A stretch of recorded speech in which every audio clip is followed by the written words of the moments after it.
Página 10. Defensa de una antropotanatología. Los problemas de la muerte atañen a géneros específicos de personajes muy variados: el teólogo y el filósofo, el psicólogo, el psicoanalista y el psiquiatra, el biólogo y el bioquímico, el demógrafo y el sociólogo, el jurista, el criminólogo y el economista, el artista y el crítico de arte, el historiador y el geógrafo, sin olvidar al sacerdote, al médico, ya sea el técnico de la salud o el que se dedica a la medicina legal, el asegurador, el empleado de los servicios tanatológicos, los enfermeros, los urbanistas. En general, cada individuo percibe a la muerte la del otro, eventualmente la suya, según una óptica propia que proviene de su profesión, por lo tanto, de su código deontológico, del orden de sus preocupaciones intelectuales, de su ideología o de la del grupo al que se integra. De ese modo, solo aporta enfoque del problema de la muerte, una visión fragmentaria que puede ser interesante, incluso original, pero no suficiente para una comprensión exhaustiva del problema. De modo que si queremos salir, como dice E. Morin, de la insistencia machacona en la muerte, del ardiente suspiro que espera la dulce revelación religiosa, del manual de la serena sabiduría, del ensayo patético, de la meditación metafísica que exalta los beneficios trascendentes de la muerte, cuando no gime por sus perjuicios no menos trascendentes. Si queremos salir del mito de la falsa evidencia, de los falsos misterios, es preciso copernizar la muerte. Esto significa que nuestro propósito no debe tender únicamente a una descripción psicológica, sino a una ciencia total que nos permitirá conocer simultáneamente la muerte por el hombre y el hombre por la muerte. Precisamente la antropología quiere ser la ciencia del hombre por excelencia, que busca las leyes universales del pensamiento y de la sociedad, tomando en cuenta las diferencias espaciotemporales, con el fin de justificarlas tratando de reducirlas a modelos universales y abstractos, a esquemas explicativos lo más generales que sea posible, sin descuidar por ello lo más que se pueda la referencia al mundo no humano. Se trata, en suma, de situar al hombre no solo en función de los sistemas socioculturales que él se ha dado hic et nunc, sino también en tanto que momento, a sus ojos privilegiado, en la aventura universal de la vida. El hombre, comparado con el animal, es ante todo un manipulador, un constructor, homo faber, y estaríamos tentados de agregar un fabricante de armas que matan. Con él vemos ampliarse la función lingüística, homo loquaz, gracias a un lenguaje de doble articulación. Jamás llegó tan lejos el dominio de la relación significante-significado. Hasta aquí, sin embargo, no habría propiamente una ruptura, una solución de continuidad. Las diferencias con el animal, por importantes que parezcan, no son de naturaleza, sino del orden de las acentuaciones. El animal, en efecto, se muestra a veces capaz de inteligencia fabricadora y no ignora algunas técnicas de comunicación, pero queda otro rasgo distintivo, quizás más procedente, Se podría decir que el hombre es el animal que entierra a sus muertos. Habría que hablar entonces de la brecha bioantropológica que introduciría una verdadera especificidad del hombre. La actitud frente a la muerte y al cadáver no sería, en definitiva, ese rasgo natural mediante el cual el hombre escapa parcialmente de la naturaleza y se vuelve un animal culturizado. Lo que llamamos la cultura de un pueblo en parte no es más que el esfuerzo que éste realiza por reintegrar a su propia vida común la materialidad del cadáver. Los huesos liberados de lo que representa sin embargo la vida, liberados de la carne, y conjurar sus efectos destructores a la destrucción nihilista de una naturaleza de la que Darwin dice que mata más que conserva. Las sociedades responden con la descomposición controlada del soporte real de la vida, la carne. La momia, el esqueleto, el cráneo vaciado, metáforas primarias, representan lo que no es visible ni palpable en la realidad humana, sus creencias, sus valores, su cultura.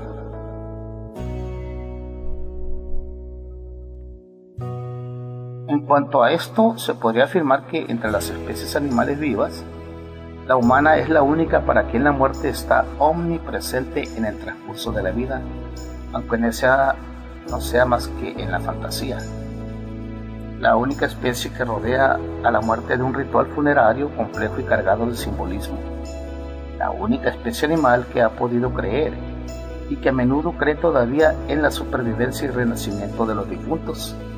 En suma, la única para la cual la muerte biológica, hecho natural, se ve constantemente desbordada por la muerte como hecho de cultura. La antropología tanatológica debe ser necesariamente comparativa, pues busca la unidad del hombre en la diversidad, o mejor todavía, construye la universalidad a partir de las diferencias. De ahí la necesidad de las comparaciones.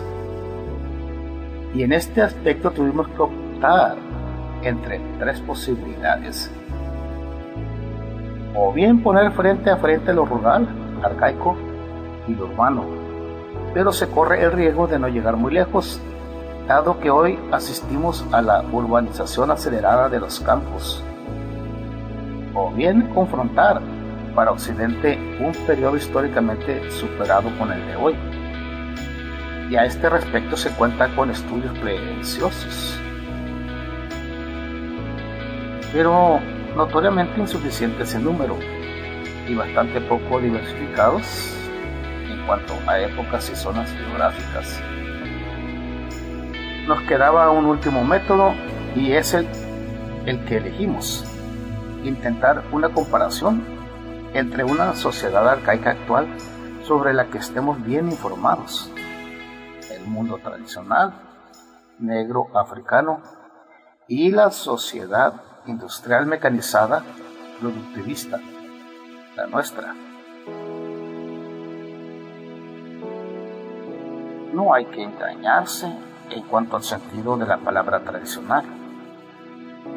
En algún caso denota solo la idea de pureza, de autenticidad, de especificidad, situada ne varichur, fuera de los condicionamientos sociohistóricos. Por tradicional se entiende el conjunto de prácticas que, en el curso de una cierta época suficientemente alejada y extendida, han arraigado profundamente hasta convertirse hoy en hábitos, incluso en automatismos, que por eso mismo no son en absoluto cuestionados. Actualmente se ha producido un deslizamiento semántico del término tradicional. Apenas empieza a considerarse tal a partir del momento en que las prácticas hasta entonces convencionales se muestran inadaptadas o no operacionales con relación a la adopción de un género de vida relativamente nuevo, debido al contacto de otras culturas con las técnicas más avanzadas, condiciones externas o por transformaciones internas cualitativas o por ambas a la vez. Así, ciertos aspectos de la primera cultura, por su inadecuación con las prácticas nuevas, se convierten en sectores tradicionales que a veces entran en decadencia en un plazo más o menos breve y terminan en el Museo del Folclore.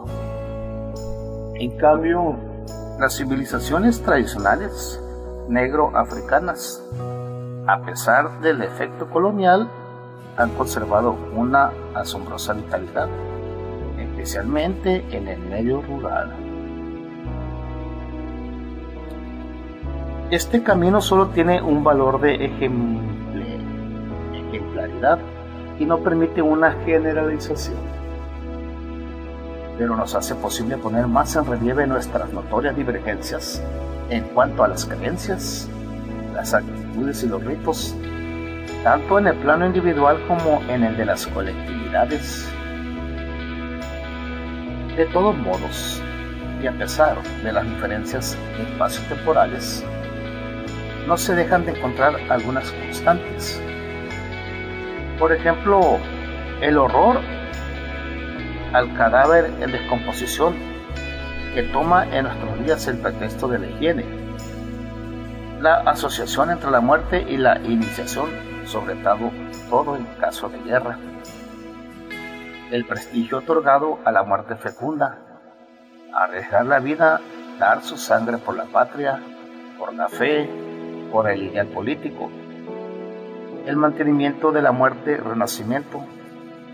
El hombre se sobrevive por la herencia cromosómica, se preocupa de legar su nombre, esperanza del más allá para el creyente, importancia otorgada a la muerte maternal, amor a la tierra madre, donde se espera ser inhumado. La tierra, escribe Morin, es maternizada como sede de las metamorfosis, de la muerte-nacimiento por una parte y como tierra natal por otra. El lugar de la muerte en la vida económica, oficios de la muerte, o en el arte fúnebre, la muerte en el arte y el arte en la muerte, las relaciones entre muertos y vivos, ocultismo y espiritismo, creencia en el alma inmortal, fiesta anual de los muertos, culto de los santos, sustitutivo del culto de los antepasados. Tales son, a pesar de las modificaciones provocadas por las diferentes condiciones de vida, las supervivencias primitivas en la civilización de hoy, salvo que haya que hablar, siguiendo a Carl Gustav Jung, de los arquetipos universales o infraestructuras permanentes del inconsciente colectivo. De ese modo, detrás de la disparidad de ciertos comportamientos, se pueden advertir intenciones idénticas. Veamos por el ejemplo de la tanatomorfosis. Frente a los estragos de la descomposición,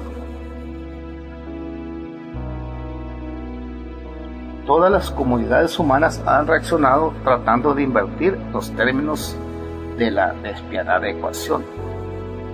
El doble enterramiento que H. Hertz atestigua en un gran número de sociedades humanas le pide a la tierra que cumpla un acto de descomposición que permitirá desenterrar al esqueleto despojado de la carne y reintegrarlo a la comunidad como único símbolo invertido de lo que perdura, el hueso, la parte de la tierra que hay en nosotros.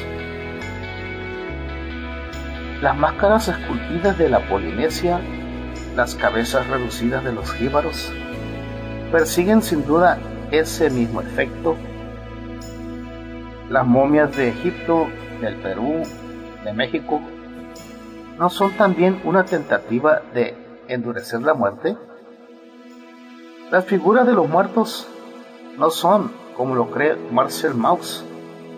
La primera imagen, cierto que reservada a una élite, que es siempre más rara que el número de hombres de un grupo.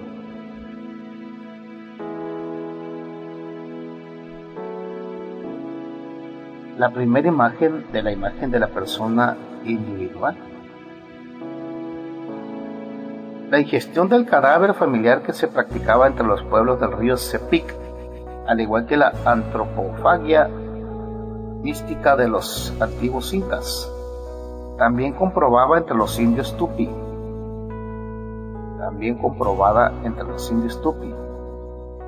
La comunión cristiana, que implica un canibalismo místico de la carne y de la sangre del fundador, muestran que la primera metáfora, el primer símbolo, nace con este esfuerzo por integrar la muerte a la vida colectiva, que el conjunto de las representaciones, los ritos, las creencias, consiste en reemplazar las partes blandas y corrompidas del cuerpo por una cosa dura, identificable con la naturaleza, y que sería el hueso, el cráneo vaciado, cualquiera que sea el modo de destrucción de la carne. ¿No es curioso comprobar que el hombre moderno recobra mutatis mutandis ciertos comportamientos arcaicos que había perdido? La técnica del nicho funerario recuerda la elevación de cadáveres que practican los indios de Alaska y los alacafufes de la Tierra del Fuego, la tanatopraxis de los americanos, que presentifican el cadáver. Es bien conocido el ejemplo del PDG, difunto sentado en la oficina, al que se le llega a rendir homenaje. No deja de evocar las prácticas negro-africanas en que el muerto preside sus propios funerales. La criogenización, que interrumpe la degradación biológica del cuerpo mediante su conservación a baja temperatura, es la forma nueva que toma la expectativa de resurrección para el muerto americano. El movimiento de propaganda en favor de la cremación confiere un sentido nuevo a una de las técnicas más antiguas conocidas por la humanidad y que el cristianismo y el islam habían proscrito rigurosamente. En fin, el colectivismo marxista enriquece y profundiza el principio de no individualización de la persona, sobre el que reposaba el optimismo de la mentalidad arcaica.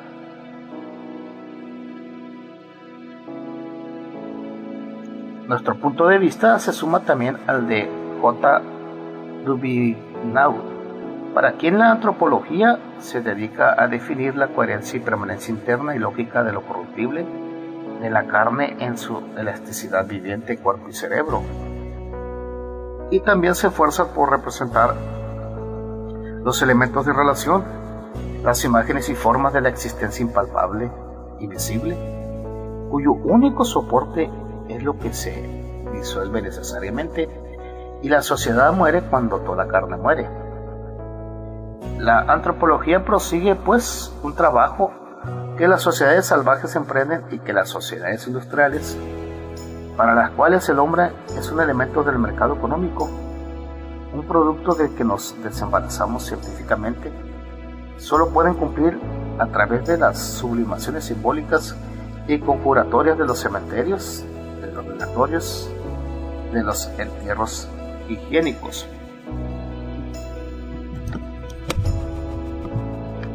Unidad, especificidad del hombre en y a pesar del pluralismo cultural, revelada por el estudio de la muerte, unidad de las ciencias de la muerte.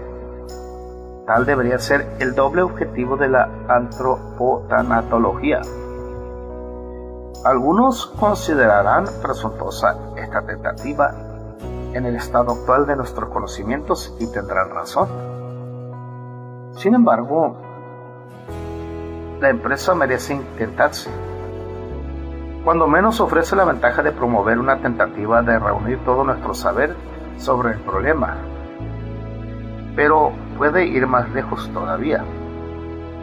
El simple hecho de que la muerte haya sido tratada hasta aquí, en Occidente, de una manera inconexa y como realidad reductible a un punto, permite comprobar hasta qué punto se ha impuesto la prohibición que pesa sobre ella.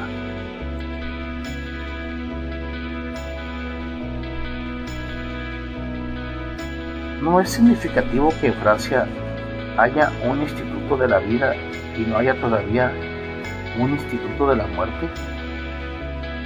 Aquí es preciso recordar la advertencia de Madame de Sévigné en su carta del 23 de febrero de 1689. ¿Cómo será nuestra ceguera que, aunque avanzamos sin cesar hacia nuestro fin, y cada vez somos más muertos que vivos, esperamos los últimos suspiros para sentir lo que la sola idea de la muerte debería inspirarnos en todos los momentos de la vida? Debemos esperar que un procedimiento unitario desemboque en un antroposofía, síntesis del arte de bien vivir y bien morir.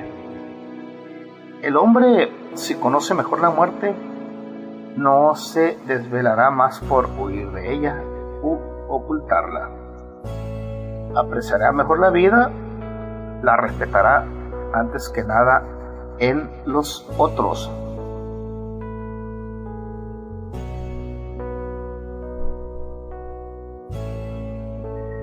A pesar del tabú de la muerte, o quizás a causa de él, se asiste hoy a un resurgimiento de las investigaciones sobre la muerte. Véase a este respecto a Godin, La mort et l'échange, en Mort en Prisons, estudios de psicología presentados por A. Godin, Las Cachères de Psyche Relige. El autor habla de un aumento espectacular de los estudios sobre este tema. Entre los títulos registrados anualmente en el Psychological Abstract, el número de trabajos catalogados por la palabra guilt alcanzaban entre 1948 y 1964 alrededor de un promedio de 10. Los extremos fueron 5 en 1948 y 17 en 1960. Pero saltaron súbitamente a 34 en 1965, 68 en 1968, 54 en 1969, aunque el índice de 1970 batió todas las marcas con 147 registrados.